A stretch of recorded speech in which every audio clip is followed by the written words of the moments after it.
आज हम हाथ में पाई जाने वाली दो प्रमुख रेखाएं, सूर्य रेखा और शनि रेखा के बारे में थोड़ा सा वर्णन कर रहे हैं।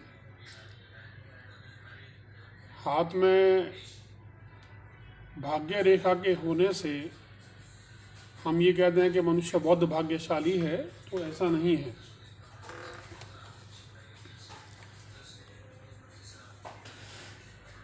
हाथ में जो पर्वतों की स्थिति होती है उसके अनुरूप व्यक्ति को उसकी भाग्य रेखा का फल मिलता है। परंतु यदि हाथ में सूर्य रेखा नहीं है तो जितनी सफलता, धन संपत्ति, कोठी बंगला कार वो चाहता है उतना उसको नहीं मिल पाता। आज हमारे पास कन्हैया कुमार हैं, ये अपने बारे में आपको बता रहे हैं थोड़ा सा, फिर हम आगे चलेंगे। शुरू। मैं कन्हैया कुमार सीए फाइनल का स्टूडेंट हूँ और मैं पिछले 2 साल से सर के साथ जुड़ा हुआ हूँ और इनके मार्गदर्शन में मैं अपनी पढ़ाई लिखाई के साथ साथ जो इनके मार्गदर्शन है उनके अनुसार चलता हूँ। काफ़ी कुछ मुझे परिवर्तन देखने को मिला है। इन्होंने जो मुझे बताया है कि आप हमेशा स्नान करने के बाद सूर्य की आराधना करेंगे और 12 नाम से, जैसे हम सूर्य नमस्कार योग के साथ साथ जो सूर्य की आराधना करते हैं, तो इनके कहने के बाद जो है मैंने इसको अपनाया और काफ़ी कुछ मेरे हस्तरेखा में उसके बाद चेंज आया। और ये मंत्र जो है, ओम श्री सूर्याय नमः, ओम श्री आदित्याय नमः, ओम श्री भानुवे नमः, ओम श्री रवै नमः, ओम श्री दिवाकराय नमः, ओम श्री भास्कराय नमः, ओम श्री खगाय नमः, ओम श्री हिरण्यगर्भाय नमः, ओम श्री दिवाकराय नमः, ओम श्री मारीचय नमः, ओम श्री पित्राय नमः के नाम से मैं करता हूँ। और स्नान के बाद सूर्य की आराधना करने के बाद ही अपने दिनचर्या का शुरुआत करता हूँ और जिससे काफ़ी कुछ परिवर्तन देखने को मिला है। मैंने अभी 26 तारीख को जब इनका हाथ देखा तो मुझे इनके हाथ में 1.5-2 साल पहले जो मैंने लाइनें देखी थी उसके अंदर कुछ परिवर्तन नज़र आया। और पहला परिवर्तन ये है कि जो इनके हाथ में, मैं मार्क कर रहा हूँ लाइन को, ये लाइन सूर्य क्षेत्र में है और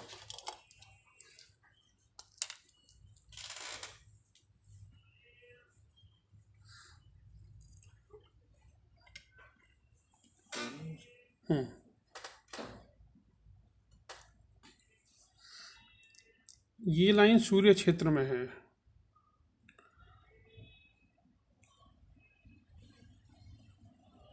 ये लाइन पहले मुश्किल से 1 या 2 मिलीमीटर की थी, जो लाइन अब काफ़ी बड़ी हो गई है। इन फोकस करो। और मैंने ये देखा है कि जो लोग पूर्व जन्म से विद्वान हैं, जो पूर्व जन्म से ज्ञान रखते हैं, जो व्यक्ति धर्म के ज्ञान की बातों को सुनते के साथ ही समझ जाते हैं, उनके हाथ में लाइन पाई जाती है। और दूसरी जो मुख्य लाइन है इनके हाथ में, वो ये है, ये सूर्य रेखा, और ये सूर्य पर्वत पे जाके थोड़ी सी मरकरी बुध की तरफ मुड़ गई है। इस लाइन में एक दूसरी रेखा हृदय रेखा से शुरू होकर चलती है और ये रेखा भी इस लाइन में मिल गई जाकर। कहने का तात्पर्य यह है कि 50 की उम्र में ये जो काम करेंगे और उसके बाद 53 साल की उम्र में जो काम करेंगे, उन दोनों कामों का संयोग 70 साल के बाद एक ऐसे स्थान पर होगा जहाँ पर ये लाइनें 1, 2, 3, 4, 5, 6, ये 6 लाइनें मिलके एक स्टार बना रही हैं। Look at this, 1, 2, 3, 4, 5 and 6। ये 6 लाइनें तारा बना रही हैं, स्टार बना रही हैं। और तारा जो है सूर्य के ऊपर होना बड़ा शुभ माना जाता है। वहीं रखो।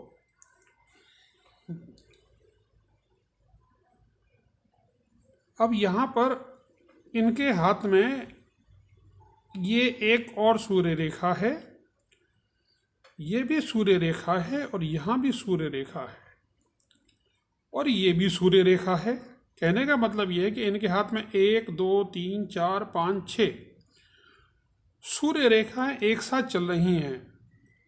और यहाँ से सूर्य रेखा ने अपना प्रभाव दिखाना शुरू कर दिया है। और यहाँ से जो रेखा आ रही है ये भी सूर्य रेखा है। ये सूर्य रेखा ही है फिलहाल तो, मगर ये शनि रेखा में बदल जाएगी। अब हम देख रहे हैं कि this man has interest in many fields. जितनी सूर्य रेखाएं मौजूद हैं इनकी उतने ही क्षेत्रों में रुचि है। वैसे ये निश्चित है कि अभी 35 को पार करते के साथ ही 37, 38 के पास आते साथ ही इनको जीवन में सफलता मिलनी शुरू हो जाएगी। और ये सूर्य रेखा के बारे में मैंने बताया। अब मैं थोड़ा सा भाग्य रेखा के बारे में बताऊंगा। अगर दोनों रेखाएं हाथ में मौजूद हैं, भाग्य रेखा है ये भी भाग्य रेखा है, और ये भाग्य रेखा आगे चल के आधा चली गई। ये भी भाग्य रेखा है, ये भी भाग्य रेखा है, ये भाग्य रेखा है। तो इनके हाथ में 28 के आसपास बहुत ज़बरदस्त परेशानी लिखी हुई है, और 30 की उम्र के लगभग इनको जीवन में सफलता मिलनी शुरू हो जाएगी। और लगभग इसी उम्र में सूर्य रेखा प्रकट हो रही है। दोनों रेखाएं एक साथ मिलकर इनको जीवन में सफलता प्रदान करना शुरू कर देंगी। और जब ये 50 की उम्र में आएंगे तो इनका ध्यान धीरे धीरे एक विशेष क्षेत्र में केंद्रित होने लगेगा। यहाँ पर ये जो रेखा आ रही है ये हृदय रेखा से उत्पन्न हो रही है। 50 में ही है ये भी। यहाँ पर इनके कोई संबंधी, मित्र या फिर शुभचिंतक इनको सहायता प्रदान करना शुरू करेंगे। इस प्रकार ये व्यक्ति बहुमुखी प्रतिभा का धनी होगा और संसार में अनेक क्षेत्रों में नाम कमाएगा। परंतु इनके जीवन में इतने ज़्यादा अवरोध हैं जो इनको बार बार परेशान कर रहे हैं और आगे भी परेशान करने की कोशिश करेंगे। ये रेखा मैं मार्क कर रहा हूँ। ये रेखा मंगल से शुरू होती है और ये एक तरह से मस्तिष्क रेखा की शाखा है जो धर्म क्षेत्र में चली गई। ये रेखा भी मंगल से शुरू हुई। ये तीसरी रेखा भी मंगल से शुरू हुई। इनमें ये तीनों रेखाएं ही इनके बारे में भाग्य में बाधा प्रदान करने वाली हैं।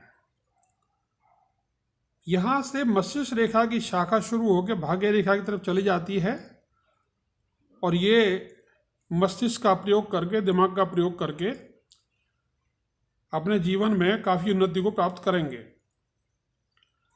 इनके हाथ में एक सबसे विलक्षण रेखा है जिसको हम कहते हैं विशिष्ट भाग्य रेखा, दैट इज स्पेशल अक्लाइन। ये मोटी रेखा जो मार्क कर रहा हूं ये विशिष्ट भाग्य रेखा है। ये भाग्य रेखा जब मनुष्य के हाथ में होती है और सूर्य रेखा भी होती है तो ऐसा व्यक्ति जीवन में बहुत ज़्यादा सफलता प्राप्त करता है, करोड़पति बन जाता है, मगर ये जितनी मेहनत करते हैं उस मेहनत का फल 70% तो दूसरे लोग लेने की कोशिश करते हैं। इनको 30% ही मिलता है, मगर 30% भी इतना बड़ा अमाउंट है कि इनको उससे संतुष्टि होती है। दूसरे व्यक्ति इनके कार्य का क्रेडिट लेना चाहते हैं। ये जो मेहनत करते हैं, ईमानदारी से काम करते हैं, दूसरों को भला करते हैं, दूसरे कहेंगे कि भाई मैंने किया ये तो, परंतु ऐसा नहीं होता। और एक इस भाग्य रेखा में कमी क्या है कि दूसरे जो गलतियां करते हैं उनकी सजा भी इनको कभी कभी मिल जाती है। अब मैं और दूसरी रेखाओं की बात कर रहा हूँ। एक्चुअली ये जो रेखा है, एक, ये दूसरी रेखा, ये तीसरी रेखा, ये चौथी रेखा, ये चारों रेखाएं जो है, ये चारों रेखाएं इनकी ज़िंदगी में बार बार बाधा पैदा करेंगी। और उसका एक कारण है इनका बहुत ज़्यादा संवेदनशील होना और किसी भी बात को मन से लगा लेना। जीवन में जो भी इनके साथ बुरा हुआ होगा, बुरा हुआ है, वो इनकी याददाश्त में हमेशा बना रहेगा और इनको वो जब तक परेशान भी करता रहेगा। हाँ, अगर ये अपने मन की बात दूसरे से कह लेंगे तो मन हल्का हो जाएगा। अब यहाँ जो ये मोटी वाली रेखा दिखा रहा हूँ मैं आपको, ये रेखा, ये स्टार का पार्ट भी है और वास्तव में ये है सूर्य मुद्रिका। कोई भी मुद्रिका पूरी बनी हो तो शुभ फलदायक होती है, टूटी हो तो अशुभ होती है। भगवान की कृपा से ये सूर्य मुद्रिका पूरी है, यहाँ भी पूरी है और यहाँ भी पूरी मुद्रिका बन रही है। ये दो हिस्से हैं इस मुद्रिका के। ये बाधा रेखा है, राहु रेखा है, ये इनको परेशान करेगी। ये रेखा भी राहु रेखा है, मगर ये इनको फाइनेंशियली मदद करेगी क्योंकि ये मरकरी पे जा रही है।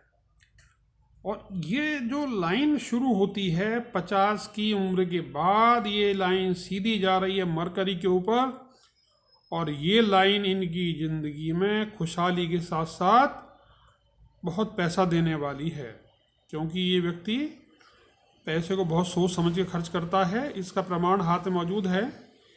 ये मरकरी है पहली लाइन, ये दूसरी लाइन, ये दोनों लाइनें जो हैं बहुत गिनती 4-5 लाइनें हों, 2 लाइन हो तो बहुत अच्छा है, 1 लाइन और भी अच्छा है। ये लाइनें इनको बहुत ज़्यादा मित व्ययी और सोच समझ के खर्च करने वाला बनाती हैं। तो इस प्रकार इनके हाथ में बाधाएं बहुत हैं। देखिए फिर से गिन रहा हूँ मैं, 1 2 3 4, ये 5, इतनी बाधा रेखाएं राहु रेखाएं हैं। ये आप इन्हें, इन दोनों को मैं सूर्य मुद्रिका कह रहा हूँ। हकीकत में ये रेखा भी सूर्य मुद्रिका का काम कर रही है, राहु रेखा भी काम कर रही है, मगर ये जो रेखा है ये तो वास्तव में ही राहु रेखा है। ये रेखा राहु रेखा ही है, परंतु ये हर मुसीबत को पार कर लेंगे क्योंकि एक साथ 4-4 5-5 सनलाइन इसको काट रही हैं and he will be successful in his life. अब मैं आपको अपने ब्लॉग के ऊपर वो चैप्टर दिखा रहा हूँ जो सूर्य रेखा से संबंधित है।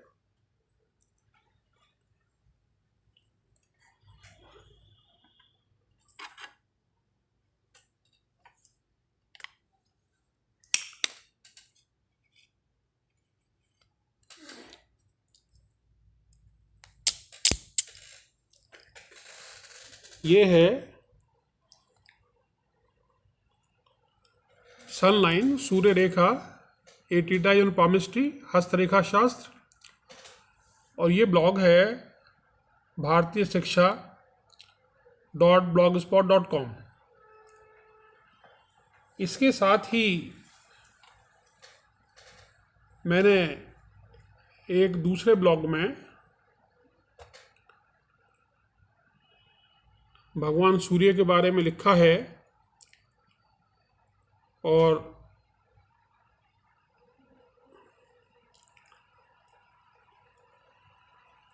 भगवान सूर्य नारायण की स्तुति करने से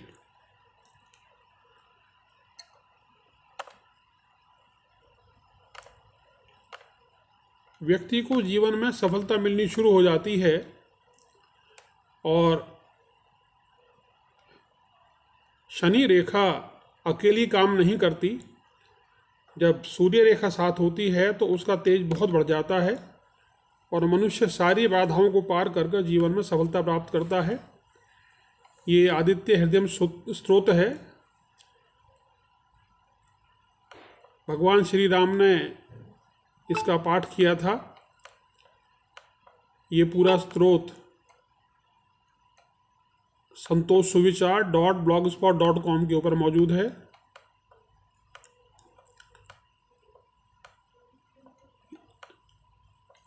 इसके बाद में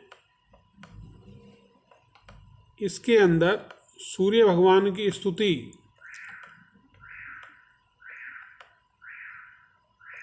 भी बताई गई है।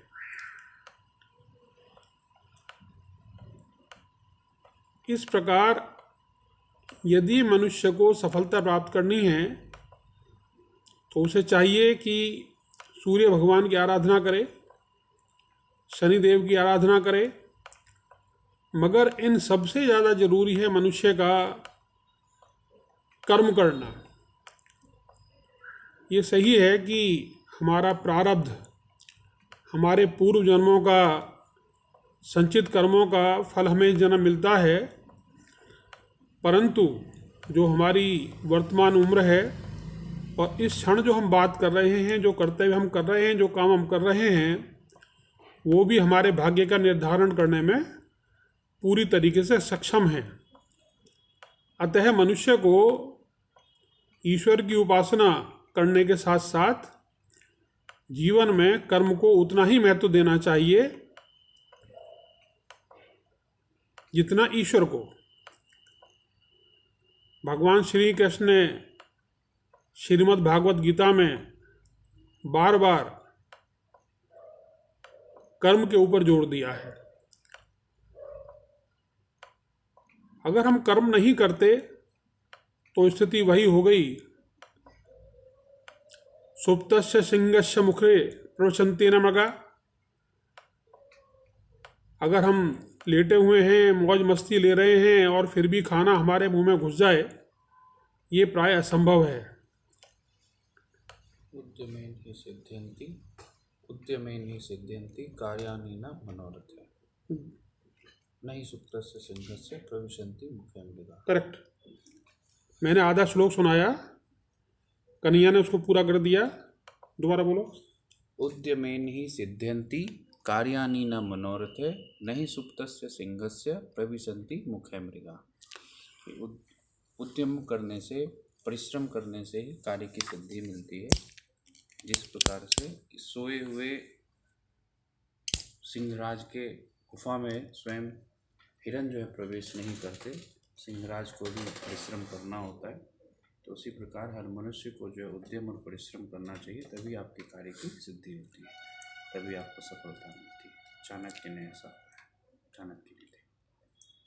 तो अभी आपने ये छोटा सा संभाषण सुना और अब हम आपको अगली बार जब मिलेंगे तो कर्म की व्याख्या भी करेंगे और थोड़ा भागवत गीता के बारे में भी बताएंगे। तब तक के लिए अलविदा।